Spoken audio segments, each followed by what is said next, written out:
Welcome to Target Market Insights, the multifamily and marketing podcast. Each week, John Kasman interviews multifamily and marketing experts to teach you how to find the best places to invest, attract investors, and grow your portfolio. You are listening to Target Market Insights with your host, John Kasman. Welcome to Target Market Insights, the multifamily and marketing show. I'm your host, John Kasman, and I want to thank you for joining us for another great episode. Now, if you're enjoying the show, do me one quick favor and leave us that 5-star rating and review. And don't forget to hit the subscribe button so you don't miss an episode. Today, we're going to be talking to my man, Rob Beardsley. Rob Beardsley oversees acquisitions and capital markets for LoneStar Capital, and they've acquired over $100 million of multifamily real estate. He has evaluated thousands of opportunities using proprietary underwriting models and published the #1 book on multifamily underwriting. Rob has written over 50 articles about underwriting, deal structures, and capital markets, and he hosts the Capital Spotlight podcast, which is focused on interviewing institutional investors. Let's welcome to the show, Rob Beardsley. Thanks for the great intro. Thanks for having me on. Absolutely, Rob. Listen, it is great to talk to you. We've had a chance to meet a couple times. It's been a little while since we've seen each other, but good to see you. And I've from afar, I've watched you continue to grow your portfolio and do big things. For those listeners who are not familiar with you or your background, why don't you take 1 minute and give us a little bit more context? Sure. So my business partner and I founded LoneStar Capital about 2.5 years ago. We were both independently seeking acquisitions in select Texas markets, and we just found ourselves competing against each other. So we decided to team up and start chasing after deals together, and that's been working out really well for us.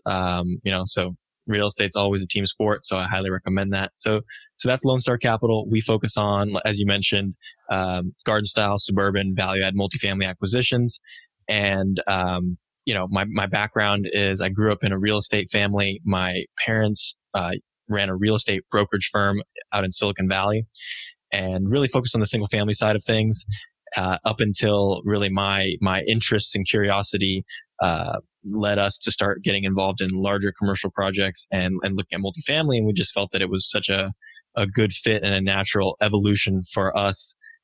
So we were able to expand there and grow together. As I went out and started my own multifamily company, they were also able to, utilize their experience to not only advise us, but also get in the business themselves. And they're building their own separate portfolio that we're sharing and building together.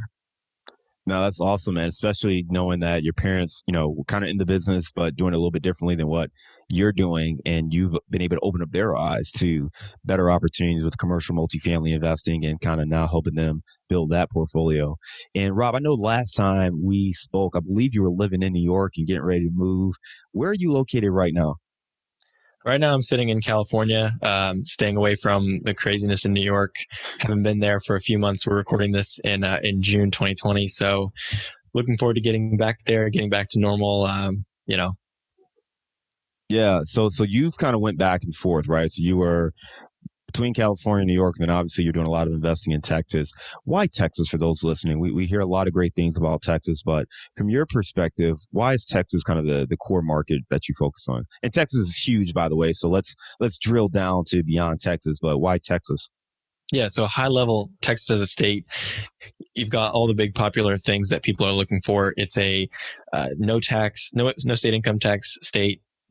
Booming population growth, a lot of new jobs, a lot of headquarter relocations. If you look at Dallas and Houston, they have some of the top numbers for Fortune 500 headquarters. So the demographics are really strong, and the growth there has been really good. And just going back, early this cycle and before, Texas was more of a high cap rate market and not as much of a growth market. And then it evolved into being a growth market, and then steadily cap rates have declined, and now the secret's out and cap rates are low. But generally speaking, compared to your primary markets, there's still a cap rate discount there. So that's high level why Texas is attractive. And then, as you mentioned, drilling in deeper, we specifically like Houston a lot. We've bought into Houston just because we see that there are risks in the Houston market that some institutional investors will just say no to, no matter how good the deal looks. So that creates somewhat of a barrier to entry. And those risks would be hurricanes by the coast, as well as the dependency on the oil markets. And so we have yet to see, what this latest drop in oil prices are going to do to the Houston multifamily market. But it's something that, we're aware of, but it's a risk that we're willing to take for the cap rate premium in Houston compared to other similar sized markets. When we're talking about Houston, it's, going to be the third biggest city in the country in just a matter of, maybe a decade or two. And as a guy who lived in Chicago the last 8 years, that hurts me to hear you say that, but it's true. I mean, Houston is growing at such a pace that it will pass Chicago at some point in the next decade, and it'll be a sad day for many Chicagoans, but there's a lot of great things Houston has going for it. You started to mention two of the drawbacks or two of the concerns that keeps institutional investors on the sidelines. I do know that some of the major lenders, the agency lenders, they also have some pre-underwriting processes that they use when looking at Houston opportunities. You talked about hurricanes, you talked about oil. As an investor, and for most people listening, whether you are passive or you're an active investor, help us understand, those two things, right? Because hurricanes, these natural causes, certainly something to look at, whether you're looking at, whether it be Florida or Texas or Louisiana. So we can look at the natural disaster piece, but most of us learn that you want to look at cities that have a diverse economy that don't have more than 25% of their GDP based on one industry. Talk to me a little bit more about the way you see the hurricanes and oil impacting Houston's economy. So hurricanes, like you said, natural disaster, can't really do anything about them. There are obviously close to the coast, higher risk locations, and then there are other locations, north that are lower risk. But it is just pocket by pocket. And so insurance is something that you have to be really aware of and really have a good understanding of what your insurance looks like. And so that's something that we really focus on and make sure that we're well insured. And really it becomes, so it's an aversion by some investors, yet it's factored into the price because your cost of insurance is higher, but it's all factored into your cap rate calculation. So at the end of the day, you're still purchasing pretty much the same value of property with the higher insurance baked in. So, I mean, the hurricane stuff is just a pain you have to deal with. If your first floor units flood out, you have to rebuild them, file a claim. On the oil side, in terms of a diverse economy, that's definitely something that all investors should be looking for. And for Houston, it's a big market, and there are some areas that are very dependent, very concentrated, and then there are others that are very diverse and just a completely different city. So that's just something that people might be throwing the baby out with the bathwater, and they say, well, all of Houston is this way, but really, if you know the market and are in the right pockets, you can really benefit from diverse and strong growth. Yeah, I spent a lot of time in Detroit as well, and that was one of the things when people talk about the automotive industry, right? And I was there from 2007 to 2011, so absolutely the impact of the automotive industry was wide felt. That was obviously an economic recession for the entire country, but we felt it pretty hard in Detroit. So I think for folks who are looking back on recessions and they always pick Houston, Detroit, in Vegas when they talk about industry diversification, because those three cities, I think, have a well-developed reputation for depending on one of those industries. But also, Houston sounds like it's diversifying a lot more and not solely based on oil, but there's other industries that are driving it. How much of that, factors into kind of your underwriting and your approach when you look at the Houston market? In terms of factoring those things into underwriting, that's one of the harder pieces of underwriting, is actually factoring in more qualitative assumptions and turning them into numbers, right?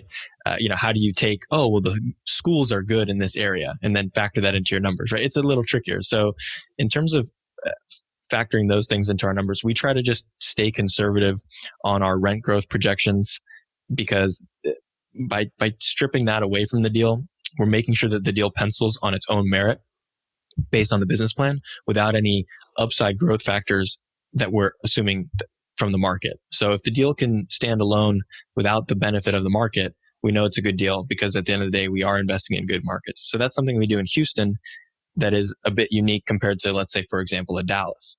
Dallas, in order to be competitive, you have to factor in some of that rent growth that's occurring in that market. You can't just sit there and say, well, I just want my deal to pencil on its own in Dallas, because you don't buy into Dallas for that reason. You buy into Dallas because of the rent growth, because of all the good things that are happening in that market. So that's a distinction that I think you just have to be aware of, and really understand that you can't just apply a 2%, 3%, 4% rent growth across the board for, any deal or any market that you're in.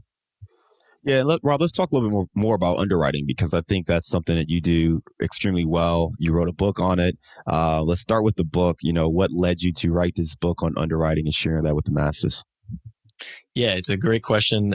So the book was an interesting project that I had on my to-do list for a long time, and I just kept pushing it off because it's, writing a book. It's, you think it's a big scary project, so you push it off.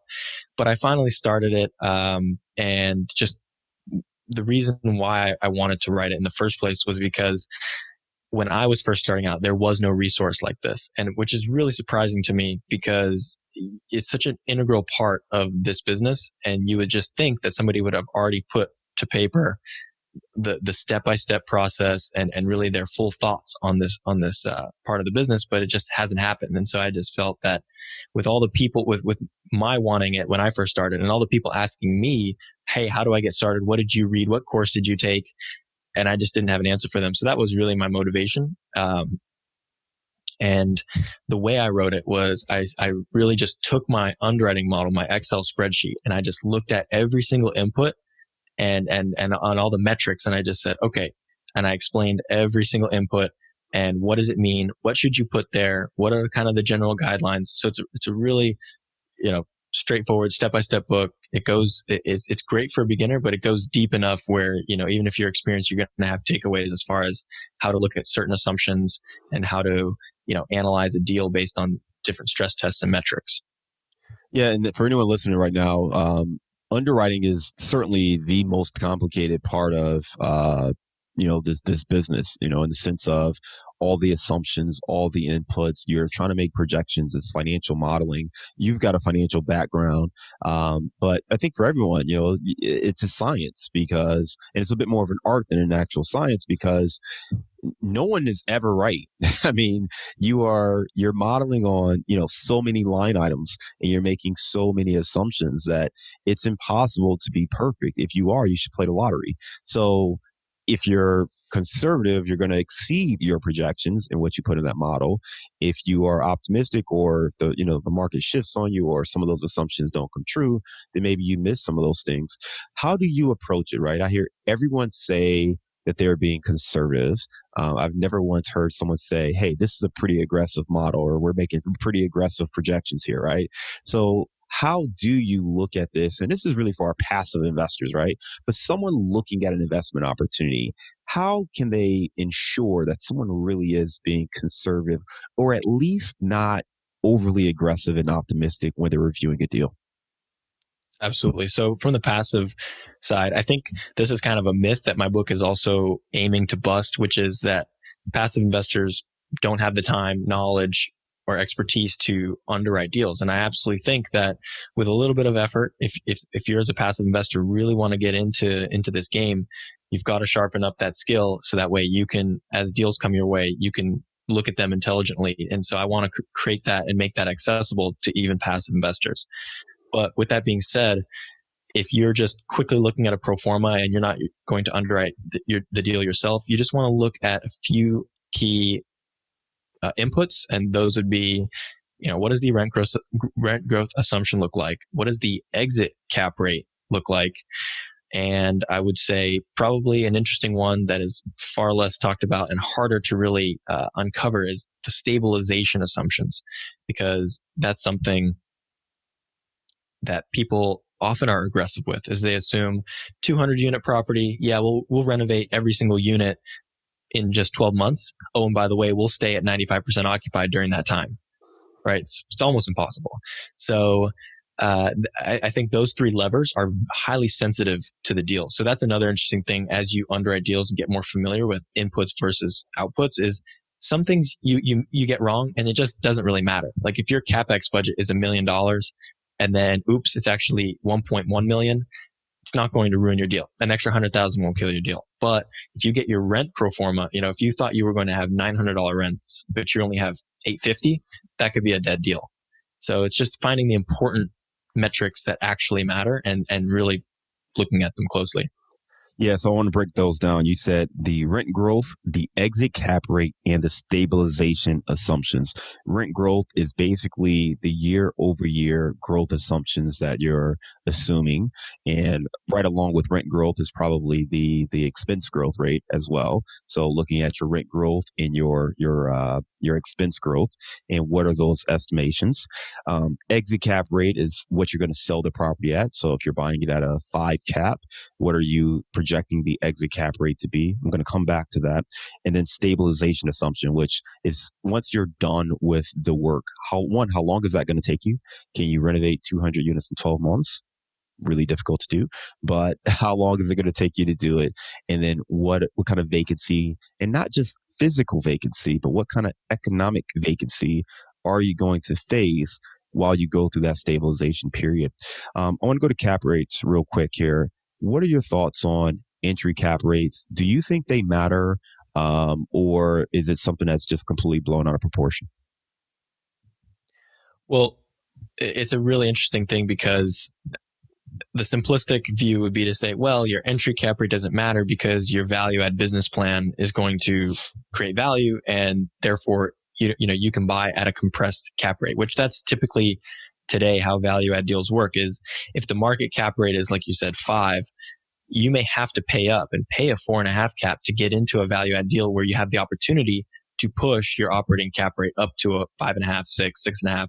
So the key here is it's the answer is this: no, your entry cap rate does not matter, but what matters immensely, potentially more than anything, is what your stabilized yield on cost is, or your stabilized operating cap rate. So basically, as you said, once I've stabilized out my deal, what is my operating cap rate, which would be your NOI at stabilization divided by your cost basis. So what it costs you to achieve that new NOI, which would be your purchase price and your CapEx budget. And if you had negative cash flows to get there, then you have to have interest reserves factored into that.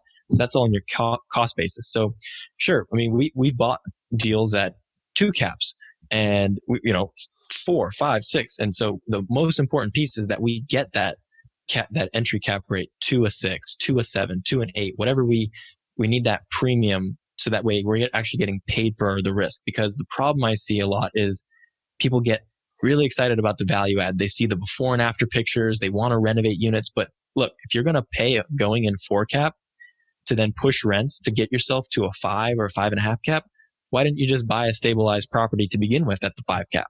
You could have avoided all that headache and risk. Yeah, the risk piece is really the key thing you hit on there. I mean, it's not, if you're going to buy something that's lower, you have to make sure the juice is worth the squeeze, right? I think that's how you squeeze. Perfect. Worth it. Yeah, juice. That's it, right?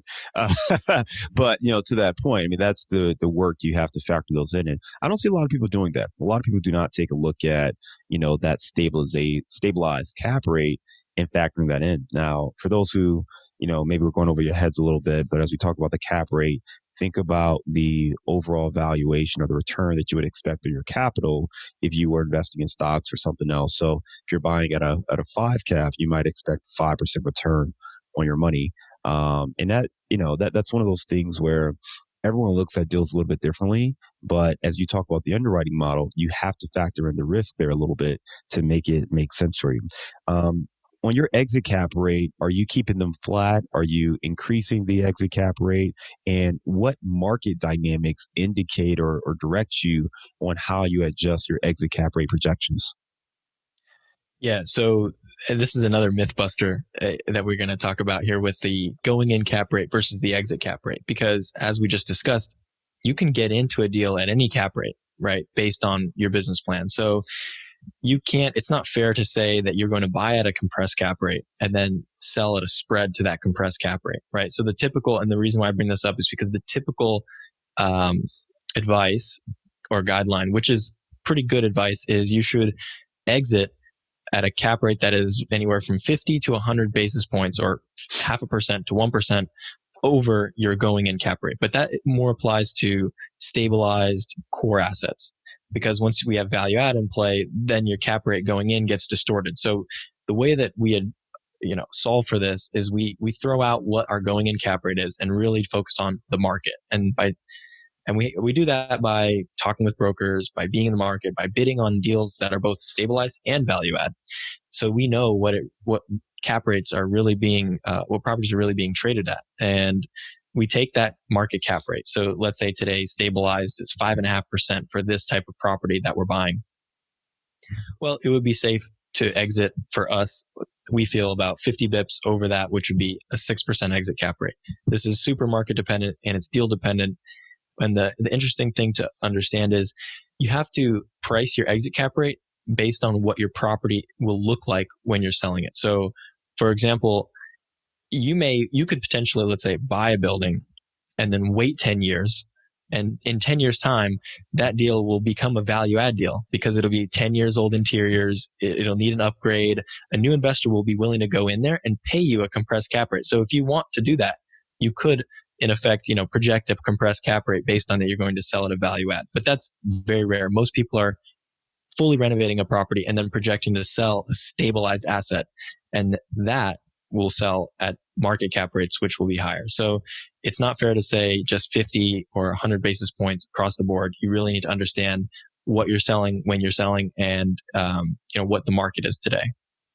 Great points, man. That's a very powerful insight because I do know a lot of people who just add 50 basis points, and that's basically think of a 0.1%, so if you're talking about buying it at a 5 cap, 50 basis points means you're going to sell at a 5.5 cap, right? So just that 0.10 is the basis point.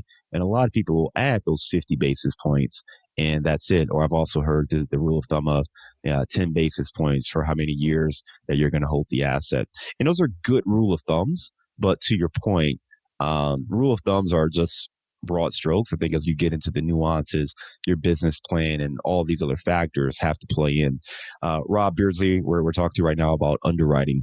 The last thing was the stabilization assumptions. And this is something that I think a lot of people make mistakes on when it comes to the time frame that it's going to take to renovate a property, understanding how many units you can actually turn in a given month. And then right now, coming out of COVID, where you're in a situation where many investors are slowing down or completely stopping renovations, how would that impact your business plan if you were fully expecting to renovate 100% of the properties in a given time frame, but you end up having to stop or slow down, or maybe you're not able to get those rents to the numbers that you expect? How do you look at that stabilization assumption and factor in all of those variables that can have an impact on the actual timeline? Well, you said it best. There's just so many factors, and everybody knows that construction, there's always delays, right? And with projects in general, there's always delays. So I think the way that you factor that in is you just be conservative and you assume it'll take you longer than expected, right? The first couple months of takeover is kind of getting an understanding of the operations and figuring some things out, maybe performing immediate repairs, handling those immediate deferred maintenance items, and then diving in and maybe taking care of some of the exterior stuff and then going for the interior. So having a full long timeline, I think, is the more conservative approach. And the reason why we're even talking about this is because depending on how you set up your analysis, it could be extremely sensitive to when you stabilize. Because if I have my rent growth set at 3%, and basically the quicker I stabilize out to my new higher rents, I'll start growing those new higher rents at 3%. So it's just a compounding factor that you have to be really careful about. So, and in terms of COVID right now, we've been elongating those stabilization period times. And that's, I think, a really good way to factor in this current environment, because I think the long-term prospects, and I think most people would agree with me, the long-term prospects of pretty much all of the country is very positive.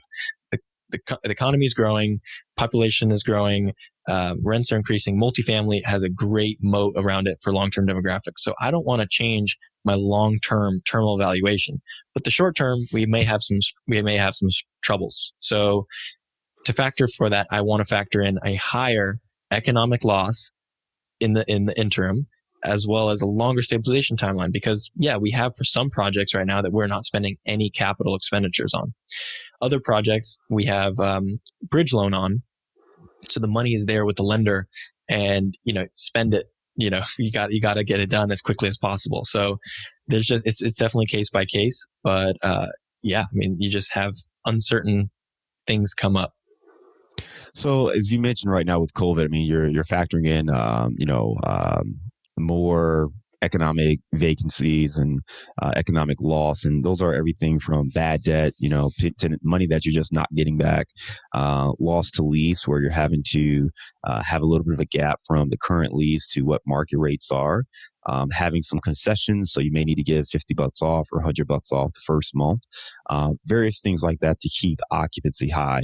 You mentioned that you're expecting greater economic vacancy right now. How are you adjusting? Are you doubling it? Are you adding 10%, 20%? How exactly are you adjusting your underwriting to factor in the impact of COVID? It depends on what the property has experienced thus far already, and it depends on the class of property. So I would say anywhere from, could be that the property was, it is at 5%, but we're just going to assume 7%, which doesn't sound like a lot, but it actually means a lot to your evaluation. Other properties, maybe a C-class asset maybe has some more pain happening, and you might have to assume 12%. So I think giving it anywhere from 2 to 5% increase, should accommodate at least what we're looking at. Yeah, good points there. And then, as we talk about investors, ultimately our job, your job, my job, when we take these deals and we do all these projections and these underwriting, we are trying to make sure that we can hit the projections that we put in front of investors.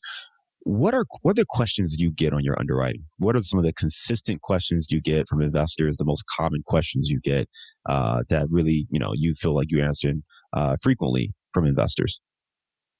Interesting. So I think people want to know that your assumptions are defensible. So they want to see you back up your assumptions with evidence. And that evidence typically comes from market data and rent and sales comparables. So, savvy investors, they want to know that this deal can exit, meaning that your projected sales price, because investors know that so much of these returns, depending on the business plan, of course, is dependent upon having that exit there. So you need to be able to back up your exit with sales comps, and knowing the market, having that data to inform you that, yes, a stabilized, renovated asset that is comparable to this one can actually trade for X price I'm projecting in 3, 5, 7 years. Now, if you are going to project 5 to 10 years down the road, that may be more difficult to actually find a sales comp that can directly support your sales price, because you're projecting appreciation over a 5 to 10 year hold period. So there is some nuance there, but definitely on the sales comp side. And then rent comps are huge, because if you're making rent projections, you have to be able to back those up and be informed, and really go at a granular level and understand if you're projecting to hit the rents that are found at another property, that your property actually will look and feel similar to that property, similar location, similar interior finishes, and that the other income, that the ancillary income is on par. If one project is all bills paid, obviously you can't compare it to one that is billing back for utilities. So it's going at that deeper level to really make sure that it's apples to apples. Makes a ton of sense there. Just appreciate that, Rob. Earlier you mentioned the bridge loan, and I think that's something else that people are looking at right now is lending terms, lending requirements, lending resources. As you look at kind of where things sit today, what are your thoughts on bridge lending versus, traditional banks or going agency debt? Yeah, the debt market is fascinating right now, and it's changing by the day. So the agency market, which is permanent debt, so typically 10-year terms, that market is very healthy, being supported by Fannie Mae and Freddie Mac. The biggest complaint from investors as far as those loans go are the debt service holdbacks. And so if you're not familiar, they're very willing to make loans today at very attractive terms, but they're going to hold back potentially 5 to up to 10% of the loan amount in reserves. And these are, called COVID reserves, essentially, to make sure that if anything goes wrong over the next really 12 months, that money is there and that mortgage will get paid. So, I mean, really, it's a good thing for everybody, but it's causing some investors to have to bring more equity to the table and just disrupt their valuation. And so that's what you have on the permanent side. Capital is available, extremely low interest rates, a little tighter underwriting standards, and those holdbacks. But we're already seeing those holdbacks ease up a bit. So we're very excited to kind of see the health of the market continue to improve. But we never know what's going to happen. On the bridge side, bridge lenders have capital structures internally that cause them to be a little, depending on who they are, be more correlated to the market and have more market risk. So some lenders are all equity and it's on their balance sheet and they're very safe, very comfortable. So, knowing what your bridge lender is actually doing with their money, where it's coming from, is it, are they internally leveraged, or do they have some sort of line of credit that they utilize? Are they selling the loan? Are they securitizing it? And so really understanding how how that's done is really important from the bridge side. And to speak to it today, bridge pricing has really gotten a lot more expensive just because of the uncertainties. And, you only take a bridge loan if you really see true upside in the project. And the lender's your partner because they're also not lending to you based on in-place performance. They're lending to you based on future performance predicated upon your ability to execute. So a bridge lender is a much more of a partner than a stabilized lender. So I think today they're looking for the best borrowers, most believable business plans. And I do not believe that the most believable business plans today are, I'm going to go in there, spend $5,000 on the interiors and raise rents $150. Lenders aren't really buying that. But if you can find a property that's 70% occupied where everybody else is 95, they're going to believe you and you'll get that deal done. Yeah, you got to find some real value add, right? It's got to be something where there's some sort of mismanagement, something in the market where it's mismanaged. You're talking about vacancy. We actually have, tried to go more direct to seller and find units where all the market data is there and as is condition, they're under market value by $100, right? Without spending that money. And obviously, if you were to spend it, there may be more upside, but we're not guessing and we're not hoping. The market is telling us right now that there's some mismanagement that's taking place. So I would say if you're going the bridge route or you're looking at some of these value add strategies, you definitely want to make sure that you can truly add value and not just update the finishes of a unit, because there's going to be stress and stress testing these properties is something that's really important right now. And I think that's necessary if you're going to do a deal in the midst of everything going on. Last question here for you before we move on to our bullseye round. I actually have two more questions, but for this one, as we talk about stress testing deals, have you changed any of your metrics in regards to how you stress test an opportunity? That's a good question. Our stress tests, I think, are unique. So what we do is we look at an exit test. And this is, again, going back to the bridge loan. This most applies to the bridge loan because, as you said, when there needs to be real value add because you're getting a loan based on your future performance, future value. You need to be able to refi out of that bridge loan into permanent debt. And what we do is we'll stress, and it's a very painful stress test that most deals don't pass. So no, to answer your question, we haven't really changed this test, but the way this test works is we assume that our NOI projection is off by 20%. And then we assume that the economy or the capital markets rather are in a worse place, which means higher cap rates, higher interest rates, lenders willing to loan at lower loan to values. So we look at those two things combined together, that we're off by 20% on our NOI and lenders are lending a lot less. Is our new loan going to be big enough with all those negative conditions to still take out our existing bridge loan? Most often it is a big no, like big time. Mm-hmm. So, and sometimes we have to move forward with a deal because we think, hey, it's close enough. That's very rare to pass. Let's move forward, because it still passes when you individually stress either the performance or the capital markets. Rarely does a deal pass our both test. But yeah, if you're interested in that, go on our website, download the model, play with it yourself, see what passes. But that's our biggest stress test. And I think for the permanent side, when you have a 10-year loan, it's very rare that a deal wouldn't pass that test because you've got 10 years of time for the property's performance, rents to increase, inflation, you're paying down principal via amortization. So all in all, it makes for a much easier time to refinance and pass that exit test. Got it. Makes a lot of sense there. And I know that was primarily for bridge. You said for kind of an agency loan, it should pass because you have more time in place to do that. I'm looking at our model, just pulling it up for reference, but we typically look at a variance of around 10 to 15% of a change in NOI, and we stress test the cap rate a full 100 basis points or so in both directions just to see what happens there. How low do you go with yours? You mentioned 20%, which again on NOI for a bridge loan, that makes sense to have it that wide. But if you're getting agency debt day one, how far should you be stress testing the sensitivity analysis there?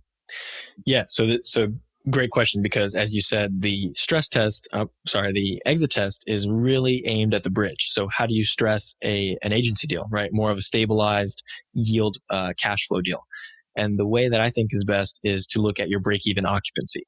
So rather than pick a number in terms of, okay, well, 10%, 20%, right? Let the deal tell you what its number is based on all your assumptions and your debt that's in place. So, and what a break-even occupancy number is basically at what occupancy rate do you still have enough cash flow available to pay your debt service? Because that's the most important thing in these deals. We want to make sure that we can continue to stay alive. We might find hard times, but if we can continue to pay our debts, we'll be able to ride the storm, make it to the other side, and good things happen when you own real estate for a long time. So that's the break-even occupancy, and that's what we focus on for more of a cash flow deal with permanent debt. We want to see that break-even occupancy, probably somewhere in the low 80s, but it's just deal specific, right? If you're in a more volatile market, you probably want to be somewhere in the 70s.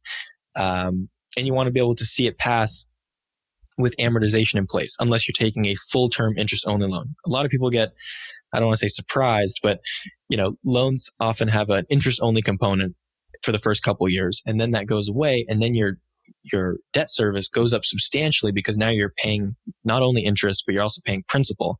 And you want to be able to see your break-even occupancy be strong even when you're paying principal. No, I love it. Great information there. Rob, last question for you is, I've gotten a lot of enjoyment. We were talking about this before, but I've gotten a lot of enjoyment from your newsletter.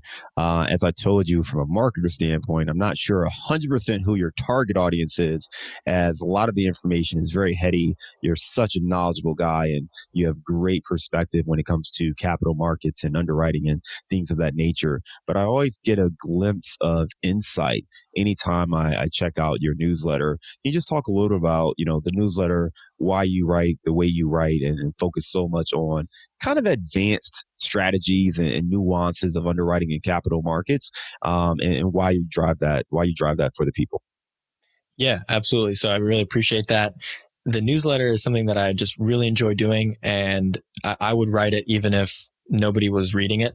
But and as you said, it's really over the heads of a lot of people. So if I were writing it to really do my best job of attracting new investors and things like that, it's probably not doing the best. But I write what I'm interested in, and it keeps me going. And I write about things that I'm actually seeing in the market, real time, and epiphanies that I'm having real time. And I, change my mind here and there and put myself out there. And what I love is the people that like yourself, who are actually in the business, they really appreciate it, and they're willing to respond back and agree or disagree, and we can have a good conversation, and we all learn together. So the newsletter has been a great outlet for me, not only to share my information, but also it forces myself to clarify my own thoughts, because everybody knows, when you write something, it really clears things up for you, and you learn it a lot better when you actually put your thoughts onto paper. Especially if you're sharing it with hundreds, if not thousands of other people, right? You're going to get criticized and pushback. You better make sure you've thought through your perspective. And again, I love the writing that you do. For anyone who would love to join that newsletter and see what we're talking about, what's the best way for them to do that? Yeah, head over to LoneStarCapGroup.com, and you'll see link at the top or somewhere in the middle to click the link, sign up for the newsletter, and you'll get a welcome email. All right, we're going to move on to our bullseye round. You ready? Yep. Give me a failure or an apparent failure that sets you up for later success. Great. So I think a failure of ours, and why I stressed about the stabilization timeline, is we ourselves bought a pretty hairy deal that was, poorly occupied and had a lot of work and really required a repositioning of the tenant base. And we underestimated that when you buy a deal and you're really trying to raise rents so much and change the demographic so much, you're not going to linearly go from 70% occupied to 90. You're going to go from 70, maybe down to 50, and then get yourself up to 90. So that takes time. And, you definitely want to make sure that you have ample time budgeted for that, as well as ample reserves for that. All right, give me a digital or mobile resource you recommend for your business. Well, as we were talking about, definitely recommend going to our website, signing up for the newsletter. You'll get a copy of my Excel spreadsheet, the underwriting model sent to you. Also, just released my new book, The Definitive Guide to Underwriting Multifamily Acquisitions. Check that out on Amazon. Great step-by-step introduction, as well as a deeper dive in some of the things we talked about today. Well, those are great resources for our audience. What are you using? I mean, what's one app or something that you use to stay connected or quickly look at deals or find deals or communicate with your team? Yeah. So for the target market insights, we're on justicemap.org. So we look at, all the census data available there. We look at the incomes. We're heavily focused on the incomes, and not just, the immediate incomes, but also kind of looking at the shading of the graph. We can kind of get a sense of, well, this side of the freeway looks like this, and then this neighborhood over here is a little, higher incomes. And so we love looking at Justice Map for the income data. Give me a book you've recommended or gifted the most in the last year, outside of your own. So there's a great book, and I think it's a big sleeper. It's called, what's it called? It's called Investing in Real Estate Private Equity. And it's published under a pseudonym, Sean Cook, I believe. And it's available on Amazon. And it's a really great book for both passive and active investors. It's actually written for the passive investor. But I recommend it all the time, and I've gotten a lot of value. All right, give me a daily habit that helps you stay focused on your goals. That's easy. It's the journal right here. Every morning, I wake up and I write what I'm grateful for, and then I write my big goals, and those can be goals anywhere from, in the next 2 months and the next 2 years, 5 years. And then below those goals, I write, what needs to get done today, because what needs to get done today should reflect those bigger goals that I just wrote. What's one thing you know now that you wish you knew when you were starting out? Due diligence, do it and do more of it, and do it exhaustively. What are you curious about right now? I'm really curious about how the hospitality industry is going to come out of the coronavirus crisis, the pandemic. I'm curious to see how, if these CMBS delinquencies turn into defaults, and then if we're going to see a lot of REO sales by banks for hospitality. Definitely. I want to go back to the wish you knew question. You said due diligence. It sounds like there was something specific that you've learned. So maybe you can elaborate just a little bit more about the due diligence process. What exactly did you wish you knew when you were starting out there? So I think some advice you hear a lot is networking and meeting a lot of people and going out there and making partnerships and doing deals and things like that. And I'm all for that. I think you need to go out there, learn from others, meet as many people as possible. So I say network fast, but partner slow. I would say, do your homework, and this is a partner with everything. This is your real estate attorney. This is your property management company. This is your, insurance broker, and the people that are really working with you, on your specific team. So I think that's, obviously due diligence in real estate in terms of, the property, but also due diligence. And this, what came to my mind was due diligence in terms of people, partners, and things like that. Got it. All right. So I know you kind of are between California, New York, Texas. I'm going to let you pick the location, but give me the best place to grab a bite. Best place to grab a bite. So definitely New York, and I live downtown in the financial district, and there's a place, Ku Ramen, that has been just my favorite place. We were going there all the time when I was in New York. Dan Hanford and I went there last time he was in New York. Good spot. Excellent. We'll definitely make sure we check that out the next time we're out in New York and keep that on the list. This has been great information, Rob. I really appreciate you breaking down everything about underwriting, the approach you and your team take when you look at deals. Specifically, you talked about some of the common mistakes or common, mistakes that people make.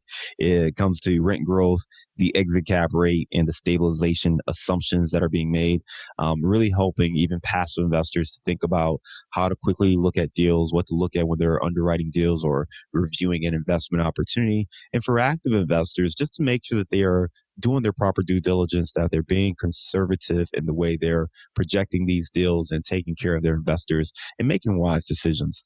For listeners who want to get in touch with you, can you give us your information one more time of how they can get in touch, as well as the name of your podcast and the book? Sure. So you can find out more about LoneStar Capital at LoneStarCapGroup.com.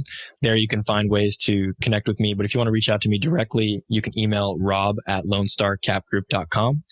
And as you mentioned, I also recently started a podcast of my own, the Capital Spotlight. There I turn the tables around and interview investors. So hearing from their perspective is also a really great way to learn. Awesome. Listen, Rob, really great information. Really enjoyed our conversation today. Hope you have a good one, man. You take care, okay? Thanks for the great interview.